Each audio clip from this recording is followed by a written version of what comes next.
कबूतरी अपने बच्चों के साथ घने जंगल में रह रही होती है। एक दिन वो अपने बच्चों से कहती है, अरे बच्चों, ये जंगल बहुत ज़्यादा घना है। मुझे डर है कहीं मेरे बच्चों को कोई चीज़ नुकसान न दे, इसलिए मैं सोच रही हूँ कोई ऐसी जगह ढूंढूं जहाँ कोई परिंदा हो और जहाँ सारे परिंदे मिलजुल कर रहते हों। इसलिए आज मैं कोई घर ढूंढने जा रही हूँ। अपना बहुत ज़्यादा ख्याल रखना, मैं जल्दी वापस आ जाऊँगी। परेशान नहीं होना और ना ही कहीं दूर जाना, इसी घोंसले में रहना और जब मन करे तो घर चले जाना। ये कहकर बेंटी कबूतरी वहाँ से चली जाती है। दोनों बच्चे घर में चले जाते हैं। वो घर आराम कर रहे होते हैं। अचानक उसी जंगल में एक चमगादड़ आती है और कहती है, अरे कोई है? कोई इस जंगल में परिंदा है? आज मैं उसे खा जाऊंगी। कोई तो परिंदा मिले या कोई परिंदे का बच्चा ही हो। ये घर किसका है? इस घर में जाकर देखती हूँ, हो सकता है इसमें कोई परिंदा या परिंदे का बच्चा नजर आ जाए। चील ये कहकर उस घर में चली जाती है। जैसे ही वो उस घर में जाती है, उसे कबूतरी के दो बच्चे नजर आते हैं। वो मन ही मन में कहती है, हा हा हा, ये तो बेंटी कबूतरी के बच्चे हैं, इनको खा लेती हूँ। मैं सोच रही थी यहाँ तो कोई परिंदा या जानवर नजर नहीं आ रहा, कोई परिंदा और परिंदे का बच्चा नजर नहीं आ रहा। ये कहकर चमगादड़ बेंटी कबूतरी के दोनों बच्चों को खा जाती है।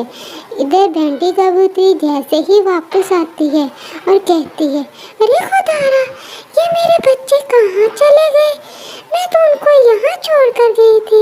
ना ही घोंसले में है और ना ही घर में नजर आ रहे हैं। न जाने कहाँ चले गए हैं।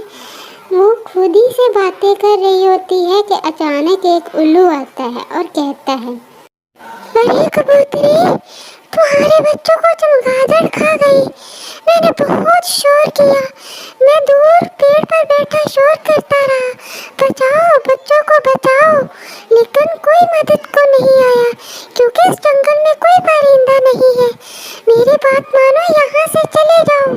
ये जंगल बहुत घना है और इसमें ना कोई परिंदा रहता है ना कोई जानवर। इस तरह तुम्हारे बच्चों को कोई नहीं बचा सका। मुझे माफ कर दे, मैं खुद बहुत डर गया। इस रास्ते से न जाने कैसे चमगादड़ का गुजर हुआ। मैं तो खुद बहुत हैरान हूँ। उल्लू की ये बात सुनकर बेंटी कबूतरी फौरन से वो घर छोड़ देती है। वो वहाँ से चली जाती है। इस तरह बेंटी कबूतरी उल्लू की बात मानकर फौरन से वो घर छोड़ देती है और वो ऐसी जगह घर बनाना चाहती है जहाँ सारे परिंदे रहते हों, जहाँ उसे किसी तरह की कोई परेशानी ना हो। जब भी भोजन लेने जाए कोई परेशानी ना हो और आसानी से शाम होने से पहले पहले घर लौट आए। उल्लू मन ही मन में कहता है, अरे खुदारा, बेंटी कबूतरी के साथ बहुत बुरा हुआ। बेचारी दोनों बच्चों को छोड़ कर गई थी और चमगादड़ दोनों बच्चों को खा गई। अब न जाने बेचारी कितनी परेशान होगी। इस तरह उल्लू ये सोचकर वहाँ से चला जाता है। इधर बेंटी कबूतरी अपना घर छोड़ देती है।